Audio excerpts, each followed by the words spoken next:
सिंध हुकूमत जे तर्जुमान गवण खान इसरार जो चवणु आहे त नईमुर रहमान क़ुरान जो हाफ़िज़ आहे, पर हू साफ़ कूड़ पियो ॻाल्हाए। जमात इस्लामी जो कराची में अवामी भलाई ऐं तरक़ी में को बि हिसो नाहे।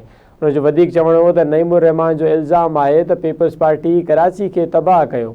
गवण खान इसरार चयो त हिन जो इल्ज़ाम मुकमल तौर ते बेबुनियाद ऐं तारीख़ी हक़ीक़तनि जी अबतर आहे। मेयर जी चूंडनि में शिकस्त खां पोइ हाफ़िज़ नईमुर रहमान सदमे में आहे। उन्हनि वधीक चयो त सिंध हुकूमत जे तर्जुमान गवण खान इसरार जो नईमुर रहमान जे बयान ते रद्दअमल आयो आहे। उन्हनि रद्दअमल ॾींदे चयो त नईमुर रहमान क़ुरान जो हाफ़िज़ आहे, पर साफ़ कूड़ पियो ॻाल्हाए। सिंध हुकूमत जे तर्जुमान जो चवणु हो त जमात इस्लामी जो कराची में अवामी भलाई ऐं तरक़ी में को बि हिसो नाहे। नईमुर रहमान जो इल्ज़ाम आहे त पीपल्स पार्टी कराची खे तबाह कयो। हिन जो इल्ज़ाम मुकमल तौर ते बेबुनियाद ऐं तारीख़ी हक़ीक़तनि जो अबतर आहे।